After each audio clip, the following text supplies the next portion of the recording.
తెలంగాణ రాష్ట్ర వ్యాప్తంగా నూతనంగా ఎంపికైనటువంటి సర్పంచులు, ఉప సర్పంచులు, గౌరవ సభ్యులు ఈరోజు ప్రమాణ స్వీకారం చేసి బాధ్యతలు తీసుకున్న సందర్భంగా ఆలయ నియోజకంలో మొదటగా నా స్వగ్రామమైనటువంటి సైదాపూర్ గ్రామంలో సర్పంచ్, ఉప సర్పంచ్, వార్డు మెంబర్ చేత ప్రమాణ స్వీకారం చేసి ఈ తెలంగాణ రాష్ట్రంలో గౌరవ ముఖ్యమంత్రి రేవంత్ రెడ్డి గారి నేతృత్వంలో ప్రజాపాలన ద్వారా పల్లెలన్నీ, గ్రామాలన్నీ అభివృద్ధి చెందాలి, గ్రామాలన్నీ ఎక్కువ నిధులిచ్చి సర్పంచ్లకు బాధ్యతగా గ్రామాల అభివృద్ధి చేసే దిశగా ముందుకు పోతాం.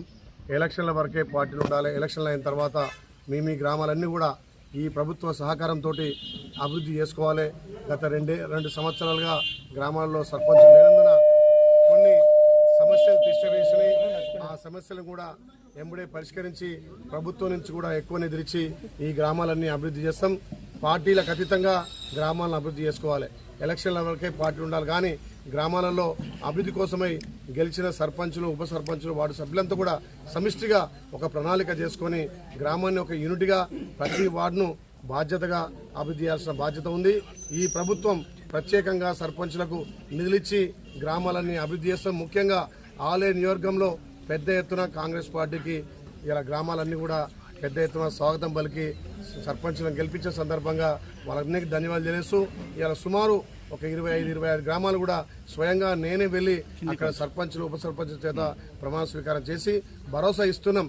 మీ గ్రామాలన్నీ కూడా అభివృద్ధి చేయడానికి ఏదైతే పెండింగ్ పనులున్నా, డ్రైనేజ్ సమస్య ఉన్నా, అక్కడ సీసీ రోడ్ల సమస్య ఉన్నా, గ్రామ పంచాయతీ బిల్డింగ్ల సమస్య ఉన్నా ప్రజాప్రభుత్వం గౌరవ ముఖ్యమంత్రితో కొట్లాడి నిధులు తెచ్చి అన్ని గ్రామాలను అభివృద్ధి చేస్తా. అక్కడక్కడ కొంతమంది మా రెబల్స్ కూడా పూర్తి చేసి గెలిచిన వాళ్ళు, కానీ అక్కడక్కడ మా సోదరులు టీఆర్ఎస్ వాళ్ళు గెలిచిన అన్ని గ్రామాలు నా నియోజకంలో పార్టీలకు అతీతంగా కూడా అభివృద్ధి చేస్తారని మాటిస్తూ ఇవాళ సర్పంచులకు పెద్ద ఎత్తున భరోసా ఇస్తున్నాం. గత ప్రభుత్వం నిధులు ఇవ్వక సర్పంచులు అధోగతి పాలయ్యారు, కొంతమంది అప్పుల పాలయ్యారు. కానీ ఈ ప్రభుత్వంలో ప్రతి ఒక్క సర్పంచ్ కూడా గ్రామాలను అభివృద్ధి చేసే దిశగా ముందుకు పోవాలి. ప్రజాప్రభుత్వం మీకు అండ ఉంది. నాకు కొండంత అండ రేవంత్ అనున్నాడు. ఆలయ ప్రజల ఆశీర్వాదంతో ఈ ప్రభుత్వం ఆలయను అన్ని విధాలు అభివృద్ధి చేస్తానని మాటిస్తున్నాను.